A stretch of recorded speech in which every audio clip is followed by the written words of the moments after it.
Well, hello my friends and welcome to another brand new episode of Dunswell Zoo. We're starting, of course, looking at the animals that we've previously added in the Himalayan heights with the black-necked crane and the wild yak.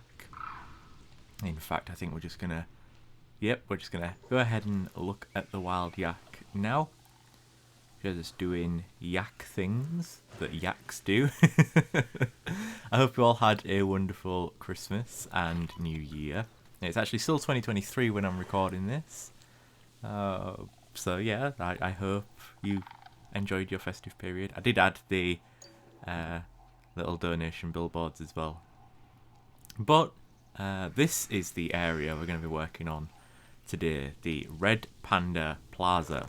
The big sort of entrance area to the Asian section from South America, and also the first thing you sort of see after you've passed those two animals if you're just entering straight away into the Asian section.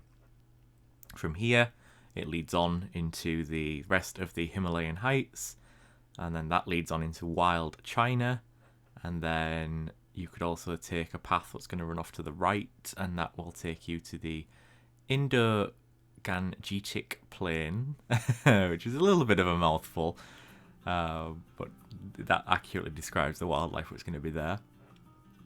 And from both of those places, you will be able to go to meadows of the Mongol, and then the sort of big area after that is Southeast Asia, which I'm really looking forward to building because I love Southeast Asian animals.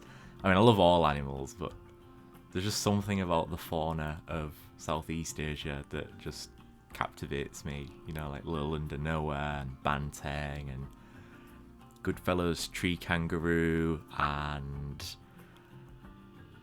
southern cassowary, and there's just so many.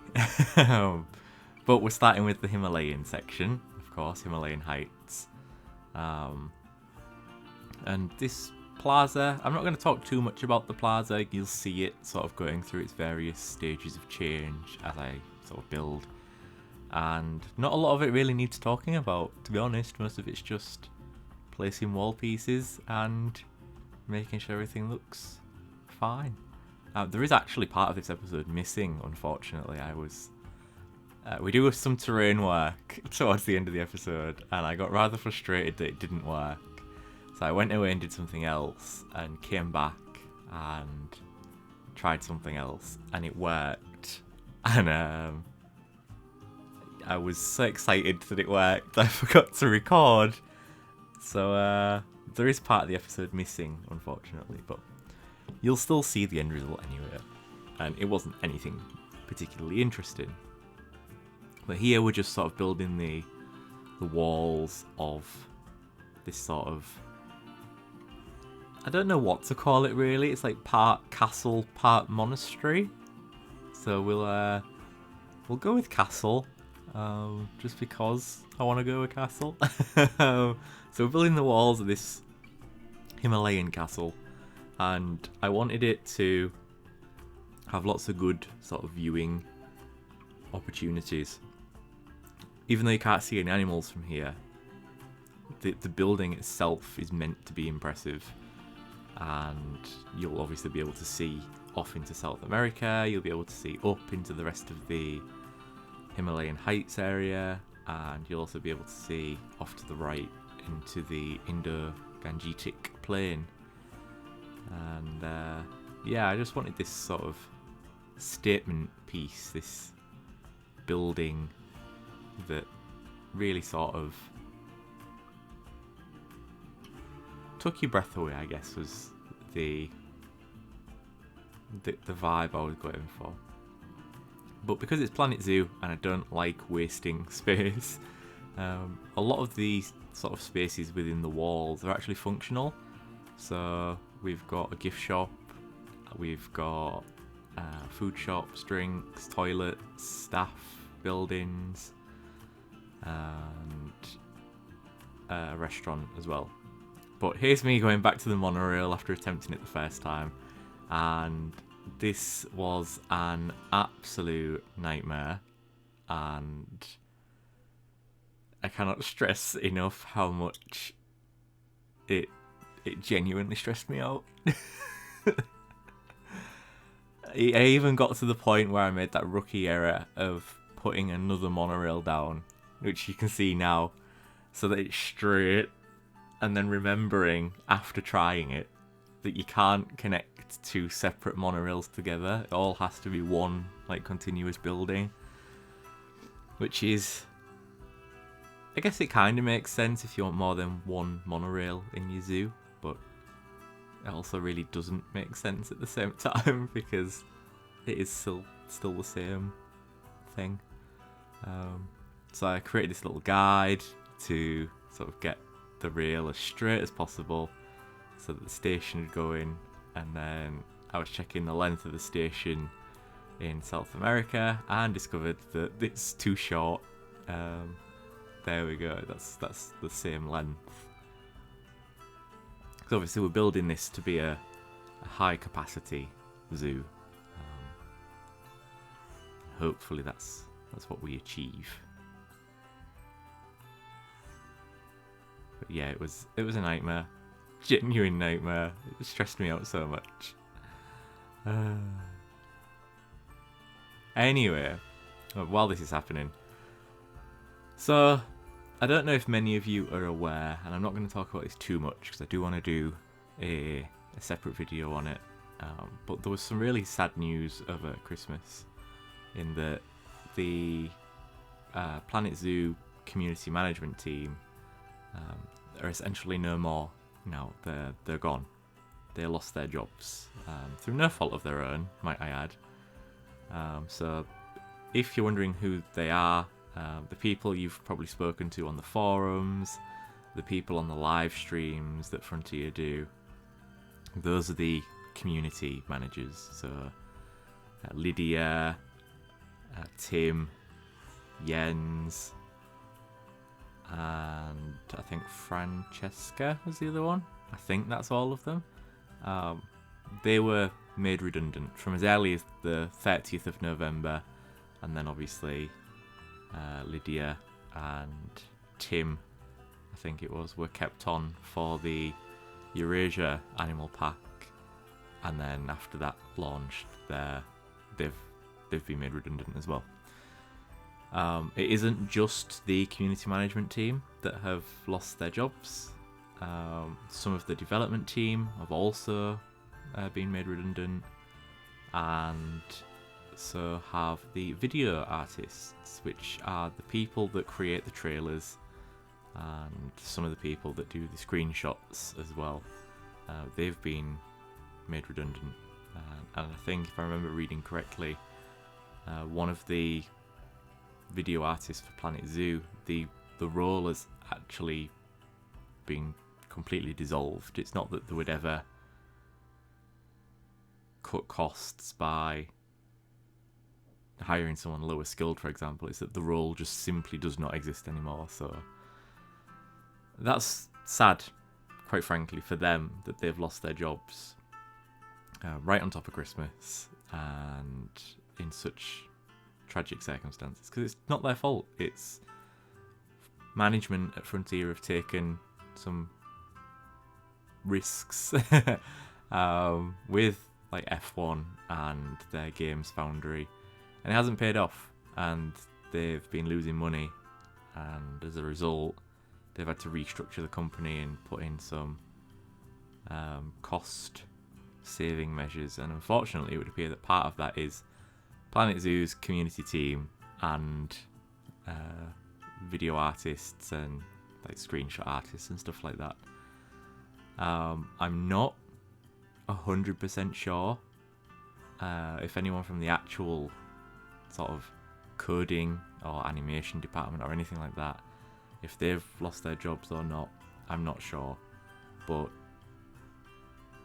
I don't know. So what does this mean for Planet Zoo? Again, I'm not going to talk about it too much because I do want to do a little separate video on it. Technically, at this point in time, it doesn't mean anything for Planet Zoo as far as the future of Planet Zoo is concerned, until we know what until we know who has gone, we can't really make any sort of assumptions or guesses, because it could be that, you know, the community management side will now be taken over by members of the Elite Dangerous and Jurassic World Evolution team. Same goes for the video artists and the screenshot stuff. That could be done by someone else in one of those teams. I'm not 100% sure. So as far as the future of Planet Zoo is concerned, at this point in time, it doesn't necessarily mean anything. We could still be getting DLCs, we could still be getting free updates. Am I worried? Yeah, I am. Obviously, we all knew that the day would come that, you know, development would have to stop on Planet Zoo, and, you know, hopefully we'll get Planet Zoo 2. Was I expecting that day to be so soon, if that is what's now happening? Absolutely not. I still thought we had until at least sort of 2024, 2025 update sort of potential and DLC potential.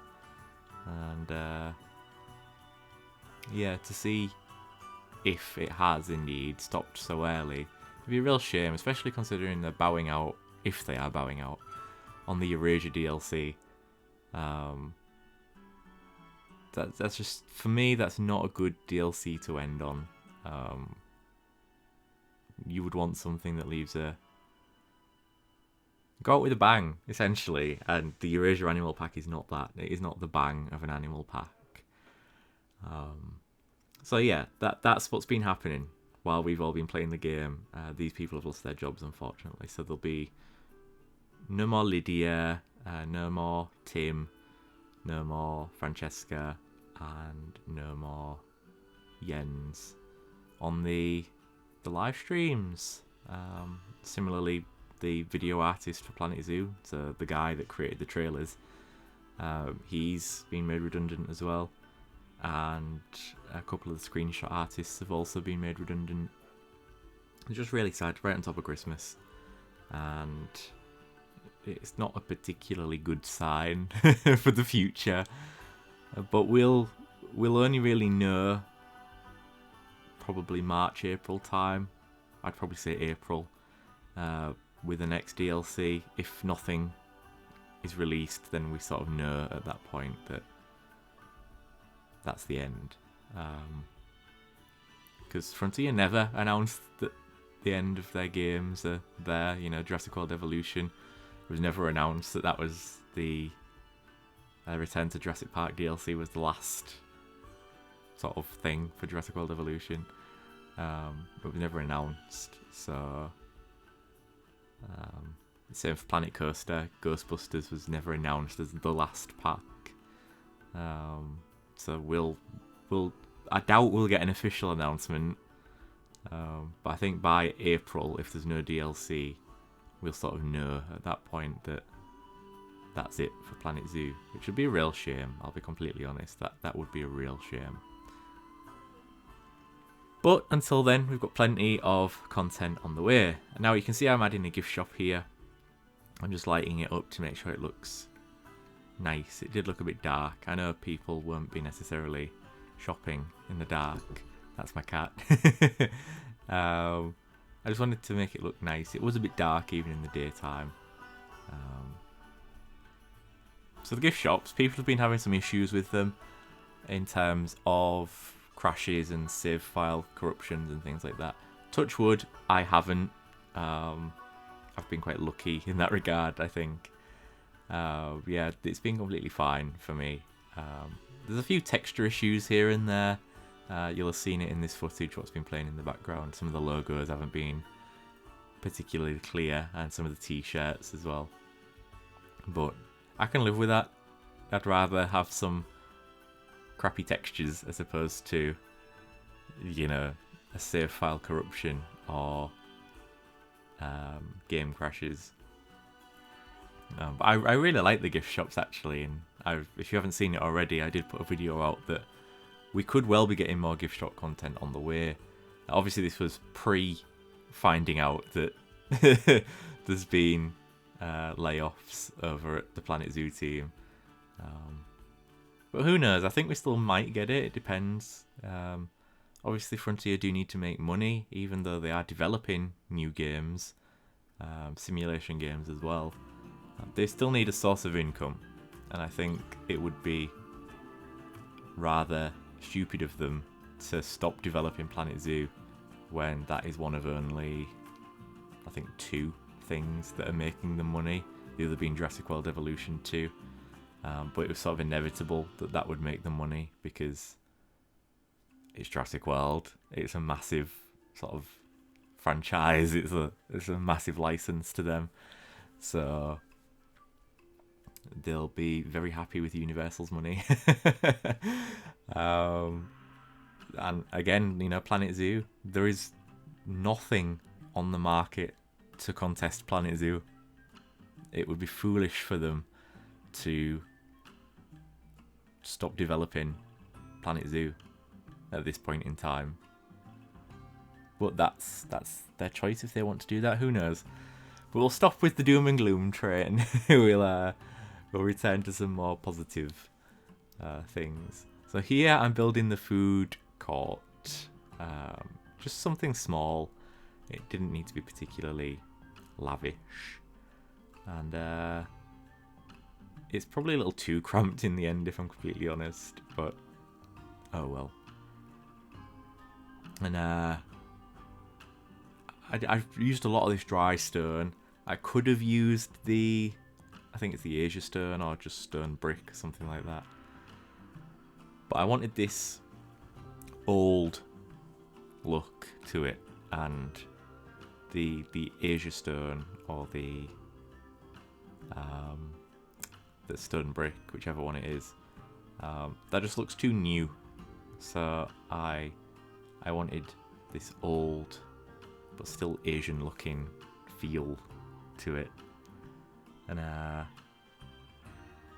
it was a lot of trial and error, but I did settle on this dry stone, and I wanted it to look as Himalayan as possible, and I hope that I've achieved that.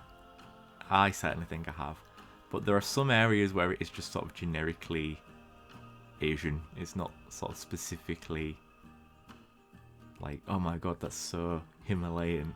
That there are some areas that are just sort of generally Asian, and it does work out alright. I like how it's all sort of come together. Here I was going to do some like little planted terrarium things, and it just looked ridiculous, so I go for statues instead, because why not? And it is the Red Panda Plaza, so we do use a lot of red pandas, even though we only have very limited red panda decorations in the game. And I really struggled with setting up the benches in here. I couldn't find a layout that I liked or a design that I liked. I do eventually settle on the aquatic benches. It looks a little bit like a barracks, sort of. If you've ever seen the film, I think it's The Great Wall with Pedro Pascal and Matt Damon. It looks like the barracks in that film. So that works for me. That's fine. And I had a lot of trouble with the pathing as well in this building. It was just, the entire thing was just very stressful, but it's over now, and I'm glad with how everything's turned out, and hopefully you are too. There are still some things I'd change, of course, but there are some things that I can't change, such as the path elevation between the monorail station and the ramp what goes up into the rest of the Himalayan area. I just can't change that, unfortunately. It would mean altering the monorail station further, or altering the ramp, and both would just be unnecessarily stressful. So here I was trying to find something to fit in that corner, and I go for that, a rickshaw, and I just change the colours so that they're sort of in keeping with Dunswell Zoo. and sort of inadvertently it now looks like part of the Indian flag, so that sort of turned out quite convenient, which I quite like. So just sort of spruce the area up a little bit. And then in here I've just put a large staff room, a trade centre, a keeper hut, and I think that's all I do.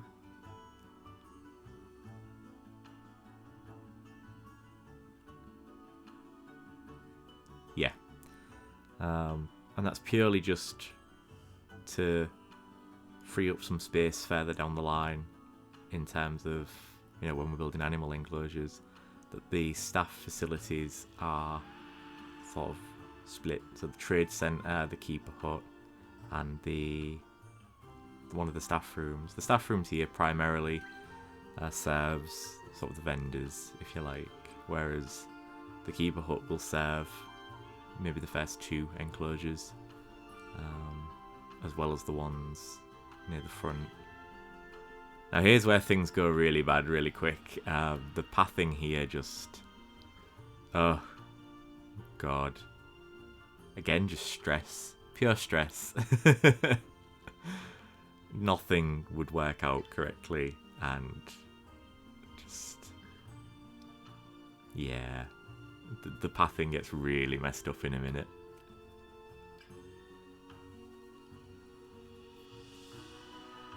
It just wouldn't have it. I thought, okay, it's something to do with the terrain. Nope. Oh, I've cut it out anyway. Here, I try the sloped... what do you call this? The Jeep thing? Tried that, and at first I was like, no, that's not going to work. So I went back to this, and then I do go back to the sloped track. It takes a lot of figuring out, and I watched ZHS's tutorial on it, and I was like, okay, what am I doing wrong? It turns out I didn't have auto tunneling turned on, which sort of builds terrain as well as etches it away. But then I was having this issue where I couldn't place it, and yeah, I was having a lot of issues with it. In the end, I did it by hand, and it took a lot of time, and that's what's not been recorded, because I got so frustrated with this that I went off and did something else, and just, yeah, I was just checking every setting that I could. It's like, it's not working. And yeah, just... so I think this was the point where I figured out how to do it. Yeah. But it's just too wide. Like, the gap between the tracks is too wide. I wanted something much more mountain-like. And here we go. There's the rest of the pathing. Because it's just... yeah, just stress. Just pure stress. Nothing went right the first time with this build. Just, yeah. But it turned out alright in the end, and that's the main thing. And I hope you enjoy the finished build. How long we got left? About 6 minutes. 5 minutes 59, something like that. So yeah, sorting this pathing out was a nightmare. Filling the space was also quite difficult, because I tend to make things bigger than they need to be, and I ended up putting a restaurant above the food court just to fill that space out. But it does also serve a very valid purpose, in that it's a themed restaurant, and we'll go back and add to it sort of as the rest of the Asian area expands. And if we do get any more Asian DLC, which I hope we do, obviously there'll be new pieces to add as well, which would be really cool. But yeah, just, my word, just nothing went right. The monorail, the pathing, the terrain. It was just pure stress. But it did turn out alright in the end. Here we are with the cinematics. So, I hope you have enjoyed this episode. Please enjoy these cinematics. Yeah, I don't know when the next episode will be. Work is going to be pretty busy. Like I said, I recorded this one pre-New Year. So I don't know when the next one's going to be. I would hope it'd be sooner rather than later. You can see there in the sort of background, we get a closer shot of it, what wasn't recorded on camera. But yeah, I hope you've enjoyed it. Thank you very much for watching. Please remember to hit that like button if you have indeed liked this video. It really helps me out, it helps the channel grow. You can subscribe as well so that you don't miss any of these videos. Make sure your notifications are also enabled. We're not going to go through the wall here, don't worry. You can find me on Instagram at JW_YT. I also have a wildlife photography Instagram as well, which is at JW_wildlife photography. And yeah, just I hope you enjoyed your festivities, your Christmas, your Hanukkah, your New Year, your Kwanzaa, whatever you're celebrating. I hope you enjoyed it, and I shall see you all in the next episode, whatever that may be, or the next video. If it's not the next episode of Dunswell Zoo, it might be Eastlake, or a wishlist video, or what's going on over at Frontier, or who knows. We're just going to take it as it comes. Thank you for watching, my friends. Next episode of Dunswell Zoo will be an animal habitat, so fret not if you're after animal habitats and there wasn't any in this episode. You will get one next episode. Thank you so much for watching and for your support in 2023. Here's to 2024. I shall see you all in that next video. Enjoy the rest of the episode, my friends, and bye-bye for now.